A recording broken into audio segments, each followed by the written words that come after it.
Eh bien bonjour tout le monde, c'est Ervan, j'espère que vous allez tous extrêmement bien et on se retrouve aujourd'hui pour une nouvelle vidéo sur la chaîne YouTube. Bon, déjà avant de commencer, j'ai une grosse annonce à vous faire. On est aujourd'hui le lundi 24 janvier 2022, j'ai quand même vérifié à côté pour être sûr de ce que je dis. Et on part pendant 2 semaines sur un rythme d'une vidéo par jour. Et durant ces 2 semaines, il va y avoir beaucoup de contenus très qualitatifs qui vont sortir. C'est des contenus sur lesquels je travaille depuis maintenant plusieurs semaines, donc j'espère qu'ils vont vous plaire. Et donc pour être sûr de ne pas louper ces fameux contenus et même toutes les vidéos qui vont être publiées durant ces 2 semaines, eh bien je t'invite dès maintenant, si ça n'est pas encore le cas, à t'abonner sur la chaîne YouTube et également d'activer la cloche des notifications, comme ça tu es notifié dès qu'une nouvelle vidéo est publiée sur la chaîne YouTube. Bon, trêve de blabla, aujourd'hui on parle d'une thématique, une notion super importante à comprendre et à connaître, le suivi de conversion. Une notion totalement primordiale et fondamentale quand on fait de la publicité sur Google Ads. On va donc voir exactement à quoi sert le suivi de conversion. Au-delà de pouvoir traquer tout simplement les conversions, de pouvoir mesurer votre rentabilité publicitaire, ça va avoir un impact vraiment extrêmement important sur vos campagnes. Donc c'est pour ça que c'est une notion extrêmement importante et fondamentale à comprendre. Donc on va voir ensemble à quoi sert et quel impact a le suivi de conversion sur nos campagnes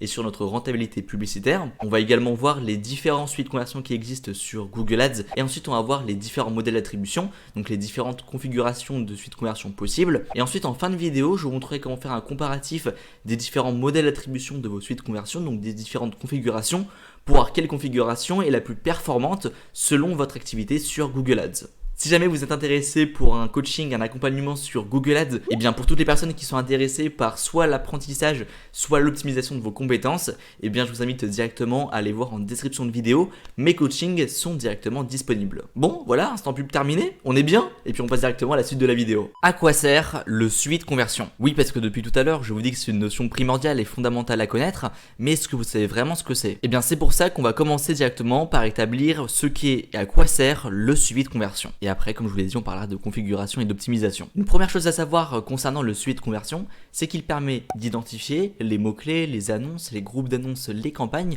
les plus performantes au sein de votre compte publicitaire. Grâce au fait que votre suivi de conversion enregistre les conversions et que ces conversions enregistrées sont relatifs à plein d'éléments dans vos campagnes, eh bien vous allez pouvoir identifier les éléments les plus rentables qui vous rapportent le plus en termes de rentabilité publicitaire et les éléments qui vous rapportent le moins. Et le fait de pouvoir comme ça créer une hiérarchie des performances et de la rentabilité publicitaire de chaque élément de vos campagnes, eh bien va vous permettre d'optimiser les performances de votre compte publicitaire et de l'ensemble de vos campagnes. C'est donc un des éléments importants à comprendre quand on parle de suivi de conversion. Prenons un exemple très simple. Vous avez une salle de sport, un site web relatif et associé à la salle de sport. Sur ce site web, vous avez un formulaire à remplir pour participer à une séance d'essai dans la salle de sport. Le principe ici du suivi de conversion va être d'enregistrer une conversion dès qu'un utilisateur, en provenance de nos annonces relatives à nos campagnes Google Ads, remplit le formulaire pour une séance d'essai. La conversion va ensuite être distribuée à tous les éléments qui ont permis à l'utilisateur d'arriver sur le site et donc de remplir le formulaire. Ça va donc être les mots-clés, les audiences, les annonces, les groupes d'annonces, les campagnes, puisque ce sont tous ces éléments qui ont permis à l'utilisateur de venir sur le site et donc d'enregistrer une conversion. On verra même qu'on peut bien distribuer des conversions sur plusieurs campagnes. Ça va dépendre du modèle d'attribution, mais on verra ça tout à l'heure. Bon, évidemment, le suivi de conversion ne sert pas qu'à ça. Il sert également à mesurer votre rentabilité, notamment en enregistrant le nombre de conversions, en calculant le taux de conversion, donc le rapport entre le nombre de conversions et le nombre de visiteurs,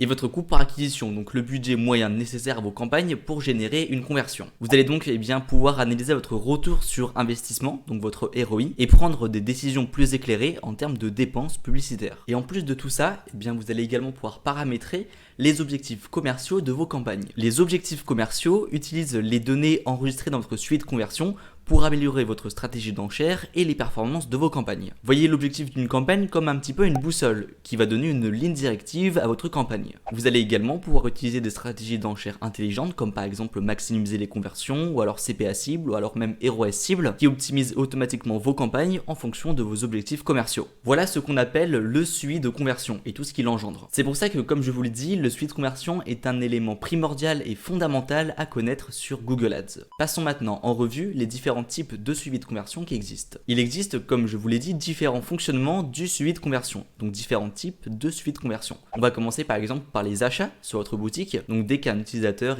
va acheter un produit, vous allez pouvoir traquer sa vente. Nous avons également les inscriptions à une newsletter, les formulaires de contact et en fait plus globalement toutes les autres actions réalisées par les utilisateurs sur votre site web. Nous avons également les appels téléphoniques.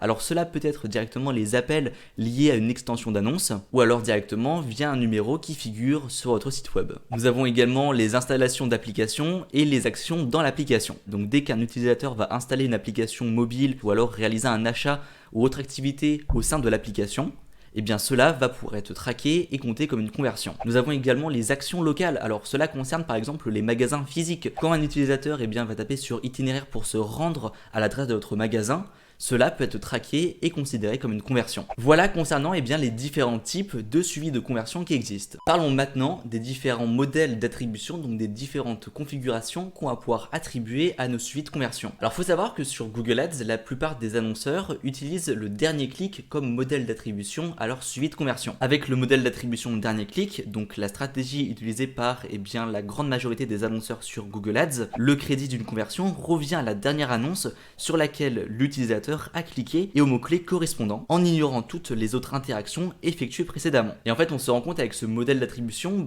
qu'on ignore toutes les autres actions que l'utilisateur a pu faire précédemment avant d'engendrer la conversion. En fait, les modèles d'attribution permettent de mieux contrôler la part de crédit accordée à chaque interaction sur une annonce. Nous avons ensuite le premier clic. Pour le coup, c'est l'inverse de dernier clic. Tout le crédit est attribué à la première annonce sur lequel l'utilisateur a cliqué et au mot-clé correspondant. Donc en ignorant toutes les autres interactions effectuées par l'utilisateur suivant le premier clic. Nous avons ensuite le modèle d'attribution linéaire qui répartit équitablement le crédit de la conversion entre toutes les interactions effectuées par l'utilisateur jusqu'à sa conversion. Vous allez voir que sur le papier, le linéaire, donc le modèle d'attribution linéaire, est le modèle d'attribution le plus optimal et performant pour vos suivis de conversion. Puisqu'en fait, comme je viens de vous l'expliquer, il va répartir la conversion, donc il va diviser la conversion entre toutes les interactions que l'utilisateur a pu effectuer jusqu'à sa conversion. Nous avons ensuite le modèle d'attribution sur le temps. Ce modèle en fait va attribuer davantage de crédit aux interactions avec les annonces et les mots-clés qui sont chronologiquement les plus proches de la conversion. Donc en fait, si on résume ce modèle d'attribution,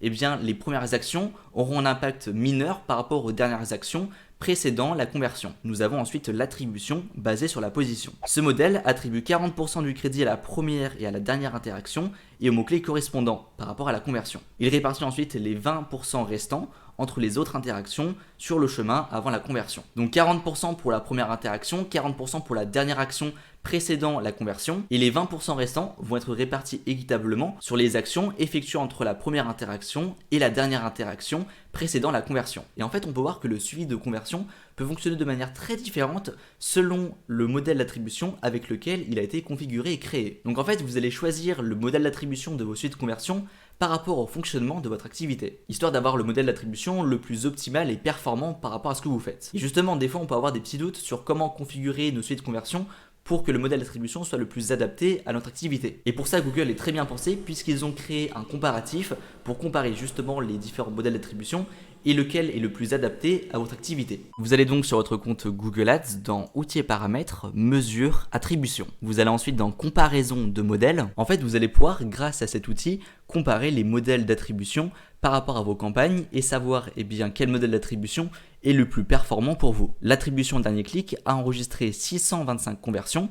Et si mon modèle d'attribution avait été en mode linéaire, ça aurait enregistré 642 conversions. Et ce qui est vraiment intéressant, c'est qu'on va pouvoir comme ça comparer tous les modèles d'attribution. Donc là, on a comparé le dernier clic par rapport au modèle linéaire, mais on peut comparer par exemple le dernier clic par rapport au premier clic. Et là, on peut voir le différentiel en pourcentage selon les modèles d'attribution. Voilà un petit tips qui va vous permettre de connaître le modèle d'attribution qui est le plus performant par rapport au fonctionnement de votre activité. Bon, écoutez, je crois avoir fait le tour concernant le suivi de conversion. C'était pour moi une notion primordiale à aborder en vidéo, donc j'espère que la façon dans laquelle je l'ai abordé vous a plu. Si jamais c'est le cas, n'oubliez pas de lâcher un petit pouce bleu si la vidéo vous a plu et que vous avez appris des choses, n'hésitez pas. Ça met en avant la chaîne, la vidéo, donc un grand merci à toutes les personnes qui prendront le temps de le faire. Encore une fois, pour ne louper aucune nouvelle vidéo qui sera publiée dès demain sur la chaîne YouTube, je t'invite à t'abonner dès maintenant et d'activer la cloche des notifications. Pour toutes les personnes qui sont intéressées pour se lancer sur Google Ads ou alors étoffer leurs connaissances en optimisant leur campagne, je vous invite à aller voir dans la description de la vidéo.